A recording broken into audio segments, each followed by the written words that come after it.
Radhe Radhe everyone. तो दोस्तों, market के इस टाइम पे जितने भी इंपॉर्टेंट एंड करंट अपडेट्स है वो हम टाइमली बेसिस पे कवर कर रहे हैं। जैसे कि कल जब मार्केट नीचे जा रहा था तो सही टाइम पे हमने एक पूरा ओवरसोल्ड स्टॉक्स का लिस्ट आपको बता दिया था। जो स्टॉक बहुत गिर चुके हैं, ओवरसोल्ड जोन में अवेलेबल है एंड फंडामेंटली स्ट्रॉन्ग कंपनीज है। अभी दोस्तों उसके बाद हमने आईपीओ अपडेट्स भी टाइमली बेसिस पे कवर कर लिया। आज मॉर्निंग के टाइम पे भी आपको बता दिया एंड टेलीग्राम पे भी अपडेट कर दिया कि 2 आईपीओज ऐसे हैं जिनका सब्सक्रिप्शन आज क्लोज होने वाला है। ऊपर से एक और आईपीओ का जो सब्सक्रिप्शन है वो शुरू हो चुका है, गजा ऑल्टरनेटिव, एंड वो कंपनी का जो बोर्ड है वो क्यों इतना इंटरेस्टिंग है वो सारा कुछ हमने मॉर्निंग वीडियो में डिस्कस कर लिया था। बट हमारे जो सब्सक्राइबर है उनमें से एक जो सब्सक्राइबर उन्होंने कमेंट किया कि आप फिर से जो ग्रोथ गाइडेंस वाले वीडियोज़ हैं उनको रिज्यूम करें। तो इस वीडियो के साथ दोस्तों हम फिर से वो सीरीज़ शुरू करने वाले हैं, मतलब इंटरेस्टिंग कंपनीज़ एंड जो कंपनीज़ ने अच्छे ग्रोथ गाइडेंस प्रोवाइड किए उनके ऊपर बात करेंगे एक एक करके। उन्हीं में से पहले स्टॉक के ऊपर हम आ चुके हैं एंड काफ़ी सारे पॉइंट इस वीडियो में डिस्कस करने वाले। सबसे पहले जो स्टॉक है इस टाइम पे 1.4% का पॉजिटिव रिटर्न दे रहा है। 5 दिन में 3% डाउन, 1 महीने के अंदर 5% रिटर्न, 6 महीने के अंदर 68% चल चुका है। अभी बहुत सारे ऐसे कंपनीज हैं जिन्होंने मार्च में लो बनाया था एंड वहाँ से काफ़ी ज़्यादा रिकवरी देखने को मिला। बट एक साल की बात करें तो एक साल में बहुत कुछ हुआ। पहले स्टॉक बहुत ऊपर भागा। अगर मैं आपको रिटर्न दिखा दूँ ना तो जो स्टॉक है इधर पे कहाँ तक चला गया था, कुछ ही समय के अंदर 170% रिटर्न। अगस्त से लेके अक्टूबर तक सोच कर देखिए, अगस्त सितंबर अक्टूबर, within 2 month, okay 2 month के अंदर जो स्टॉक 170% भाग गया था। एंड उसके बाद फिर जब गिरावट आया, बहुत बुरी तरीके से ब्रूटल फॉल हमको स्टॉक में देखने को मिला उसके बाद, एंड स्टॉक जो है वो गिर गया था 70% के आसपास, बहुत ज़्यादा। अभी चल रहा है एक रिकवरी फेज। अगर हम 5 साल की बात करें तो चार्ट कुछ ऐसा दिखता है, 124% रिटर्न। मैक्स का चार्ट देखते तो भी आपको सेम दिखेगा क्योंकि बहुत पुराना लिस्टिंग है। जनवरी 2025 को कंपनी का लिस्टिंग हुआ था, मतलब 1.5 साल इसने कंप्लीट किया है मार्केट में। ठीक है, तो कंपनी का नाम है दोस्तों स्टेलियन इंडिया फ्लोरोकेमिकल्स लिमिटेड। क्या ये कंपनी आप में से किसी के पोर्टफोलियो में ऑलरेडी एग्जिस्ट करता है? कमेंट करके बताना ज़रूर, या कोई भी अगर ट्रैक करता है तो भी बताना। अभी ये जो कंपनी है ये बेसिकली रेफ्रिजरेंट गैसेस एंड जो इंडस्ट्रियल गैसेस है वो सेल करता है। मतलब फ्लूरोकेमिकल्स के अंदर आप अगर देखोगे तो नवीन फ्लोरिन एक कंपनी है, एसआरएफ एक कंपनी है, ठीक वैसे ही ये भी कंपनी जो है वहीं पे काम करता है। बट क्या है ना कि फ्लोरिनेशन के अंदर अलग अलग कंपनी का अलग अलग एक्सपर्टीज होता है। कोई एक फार्मूला के थ्रू बनाता है तो कोई दूसरा फार्मूला के थ्रू बनाता है। तो किसका फार्मूला कितना बेस्ट है एंड कितना कॉम्प्लेक्स है उस हिसाब से मार्केट ना वैल्यू करता है। जिनका फॉर्मूला ज़्यादा कॉम्प्लेक्स, मार्केट उसको ज़्यादा वैल्यू करेगा। तो स्टेलियन इंडिया के केस में मैं आपको बता दूं, देखिए मैं प्रोज एंड कॉन्स दोनों बताते चलूंगा। तो जब मैंने स्टडी किया कंपनी के बारे में तो ये पता चला कि ये कंपनी का जो रेफ्रिजरेंट गैसेस है वो थोड़ा सा कॉमोडिटी साइड में आ जाता है। कॉमोडिटी यानी कि बल्क में बनाने वाले गैस, मतलब इधर पे जो रेप्लिकेट अगर कोई करना चाहता है तो उनके लिए उतना डिफिकल्ट नहीं होगा। ठीक है, ओके। अभी stallion India fluorochemicals and R32 gas जो है कंपनी बनाता है एंड बनाएगा आगे, और कैपेसिटी जो है ऐड कर रहा है कंपनी। R32 कहाँ पे यूज़ होता है? अब कभी अगर एसी के कंप्रेसर देखेंगे ना बाहर जो लगा होता है तो वहाँ पे R32 गैस ही इनपुट किया जाता है। तो इन सारे जगहों में यूज़ होगा। देन कंपनी का मार्केट कैप अगर देखें वो है 2600 करोड़ आज के दिन, मतलब एक छोटा स्मॉल कैप कंपनी है। स्टॉक का पीई रेशो आज आपको 50 पे दिखेगा एंड 50 का पीई इसी वजह से क्योंकि कंपनी का ग्रोथ गाइडेंस भी बहुत ज़्यादा हाई है। आरओसी रिटर्न ऑन इक्विटी अभी तो लोअर लेवल पे, बट इन कंपनी का जो मैनेजमेंट है उनका कहना है कि इंप्रूव करेगा आगे जाके। उसके बाद कर्जा 34 करोड़ एंड जो कैश है वो 434 करोड़ का है। तो कैश काफ़ी ज़्यादा है, कर्जे से भी ज़्यादा कैश इसके पास है। अच्छी बात है, इससे कंपनी का बैलेंस शीट और ज़्यादा स्ट्रॉन्ग हो जाता है।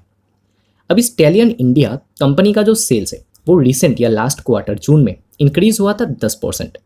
प्रॉफिट इंक्रीज हुआ था 79%। मतलब काफ़ी हाई ग्रोथ हमको प्रॉफिट के अंदर देखने को मिला था। क्यों पता है? क्योंकि कंपनी का जो इबिडा है वो एक्सपांड कर गया, 13% से बढ़ के 18% पे चला गया। ये सबसे बड़ा रीज़न है कि कंपनी का जो प्रॉफिट है इतना ज़्यादा ग्रो हुआ है।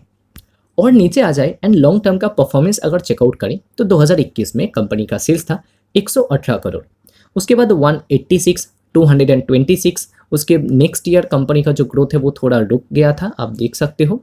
उसके बाद फिर कंपनी ने ग्रोथ पोस्ट किया एंड फिर कंपनी ग्रोथ पोस्ट कर रहा है।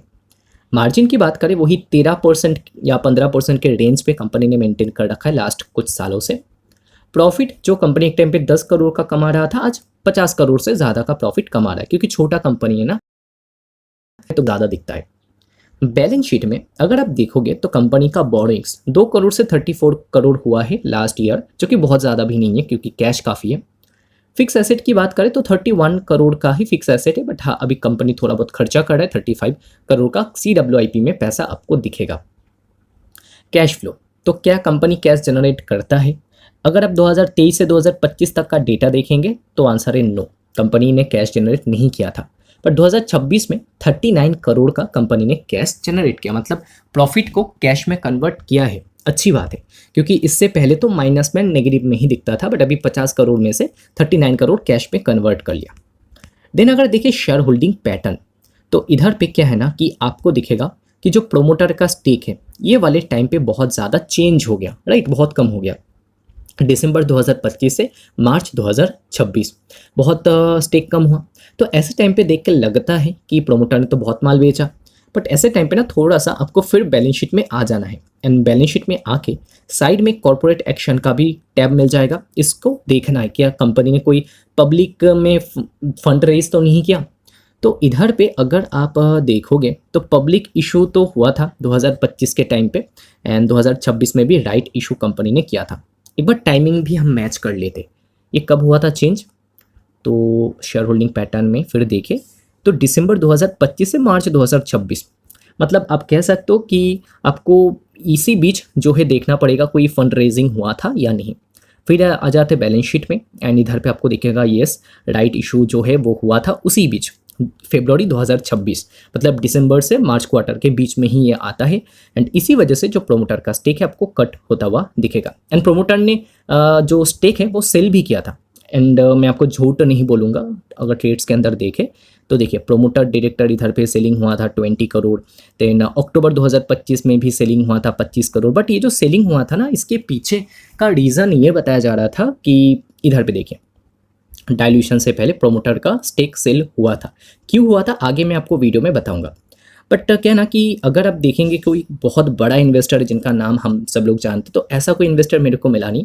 DII कैटेगरी में एक इन्वेस्टर पहले था, तो अभी वो पब्लिक कैटेगरी में आ चुका है, जिस वजह से आपको DII का जो स्टेक है वो कट होता हुआ दिखेगा।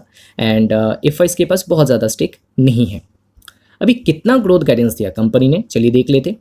सबसे पहले revenue guidance, the company maintain its guidance of 30 to 35% revenue CAGR for the next 3 years, मतलब सिर्फ एक साल का नहीं 3 साल का गाइडेंस दिया FY 27, 8 एंड 29 के लिए। Despite the R32 plan delay impacting FY 27 revenue, long term target is intact. Profitability guidance, EBITDA margin are expected to improve by 3-4% over the medium term as the contribution from backward integration R32 and higher value specialty gases like helium HFOs increase. The company project a peak revenue exceeding 1,100 crores in FY 28 with a minimum PAT margin approximately 15%. चलिए सीधा सीधा calculate ही कर लेते। तो 2028 में ये 1100 करोड़ का sales करने की बात करें, एंड जो पैट मार्जिन है वो 15% के आसपास आ सकता है। अभी करेंटली कितना बिजनेस करता है ये सालाना, करेंटली ये कंपनी सालाना बिजनेस करता है 400 करोड़ का, एंड बताया जा रहा है कि ये 1100 करोड़ का बिजनेस कर सकता है पीक कैपेसिटी में 2028 में। देखिए पीक रेवेन्यू जो है वो जा सकता है 1100 करोड़ तक। अगर हम इधर पे दोस्तों कैलकुलेटर के ऊपर आ जाए एंड 1100 करोड़ टाइप कर दिए जो पीक रेवेन्यू हो सकता है 2028 में, एंड सीधा 15% का अगर कंपनी प्रॉफिट बनाए तो 165 करोड़ का प्रॉफिट बना सकता है। अभी कितना बना रहा है, अभी अगर देखोगे तो सालाना 2026 में कंपनी ने प्रॉफिट बनाया 44 करोड़ का, एंड ये अगर 2028 तक पीक रेवेन्यू के अंदर इतना बढ़ जाता है 165 करोड़, ये तो बहुत ही बढ़िया रहेगा, राइट। एंड तब मान लो कि कंपनी को मिल जाता है 35 का पी रेशियो, तो 5700 करोड़ तक मार्केट कैप जा सकता है। आज मार्केट कैप काफ़ी कम दिख रहा है, राइट। बट दोस्तों अगेन बहुत ज़्यादा बुलिश नहीं होना है जो गाइडेंस ये के, क्योंकि ये पीक रेवेन्यू की बात हो रही है, इससे कम भी हो सकता है। Future project. The company drawing board is full and with plans to establish one new plant every year for the next 3 years to reach a revenue target of 3000 crore. 3000 crore का रेवेन्यू कंपनी जो है वो करना चाहता है एंड ये long term target है basically इनका. The next major project after R32 will be an HFO manufacturing plant. तो काफ़ी सारा कैपेक्स इनका प्लान है. ठीक है, अभी क्या है ना कि देखने में अच्छा लगता है, रेवेन्यू बढ़ के 1100 करोड़ जाएगा, ये भी अच्छा है. एंड 3000 करोड़ का लॉन्ग टर्म टारगेट भी इन्होंने दिया है, जो कि बहुत बड़ा नंबर है क्योंकि आज 400 करोड़ का बिजनेस करते हैं, नहीं 3000 करोड़ का बिजनेस करने की बात कर रहे हैं. तो बहुत ही ज़्यादा गाइडेंस इन्होंने दिया. बट इतना रेवेन्यू करने के लिए इनको कैपेक्स करना पड़ेगा, नया कैपेसिटी ऐड करना पड़ेगा. तो कैपेसिटी ऐड करने के लिए इतना पैसा कहाँ से मिलेगा? अब 3000 करोड़ का रेवेन्यू करना चाहते हो तो कैपेक्स करने के लिए जो पैसा है वो कहाँ से मिलेगा? या तो आप कर्जा लोगे या तो आप QIP के थ्रू फंड रेज करोगे, क्योंकि आप उतना प्रॉफिट तो कमाते नहीं हो जिससे आप पूरा फंड कर दो इंटरनल एक्रूवल के थ्रू. तो इस वजह से जब कोई कंपनी कर्जा लेता है तो उसका मतलब कि जो इंटरेस्ट कॉस्ट है वो बढ़ जाएगा, या अगर शेयर डाइल्यूट करता है वो नियर टर्म स्टॉक में इम्पैक्ट डालता है, स्टॉक को चलने नहीं देता है, वो थोड़ा सा नेगेटिव इम्पैक्ट डाल सकता है. कुछ और पॉइंट्स की अगर बात करें तो देखिए इधर पे बताया गया दैट प्रोमोटर हैव सोल्ड. ये कब की बात है? ये मैं आपको डेट दिखा दूँ तो ये जो बात है ये है 4 नवंबर 2025. ठीक है, उस टाइम की बात है. तो कंपनी के जो प्रोमोटर है इन्होंने स्टेक सेल किया था एंड 16.2 लाख शेयर्स इन्होंने सेल किया था worth 45.74 crore and infused the entire amount into the company on an interest free basis. मतलब अपना जो शेयर बेचा वो पूरा पैसा जो इन्होंने कंपनी को ही दे दिया इंटरेस्ट फ्री बेसिस पे. तो ये एक अच्छा साइन है जो मैनेजमेंट ने किया था उस टाइम पे.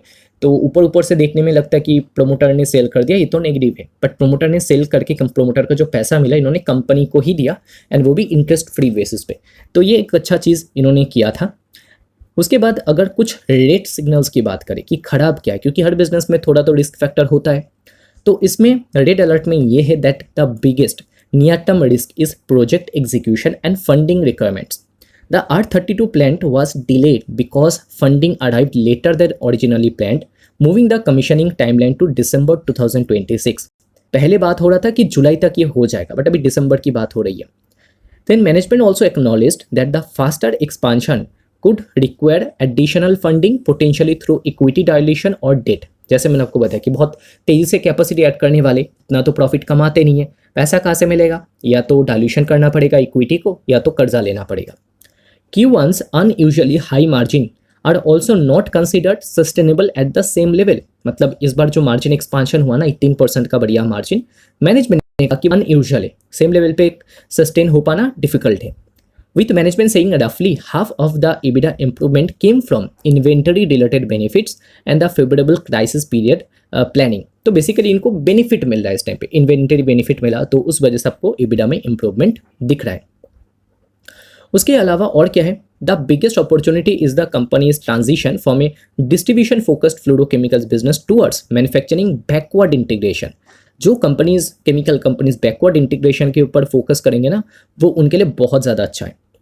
Then the 10,000 metric ton R32 plant is expected to contribute around 500-600 crore annually in FY28. मतलब आज पूरे साल भर में पूरा बिजनेस 400 करोड़ का बिजनेस कर रहा है एंड ये अकेला R32 का जो प्लांट है ये FY28 में 500-600 करोड़ का बिजनेस करके दे सकता है. सोच कर देखिए काफ़ी बड़ा जो कैपेक्स इनका लाइव जाने वाला है दिसंबर तक.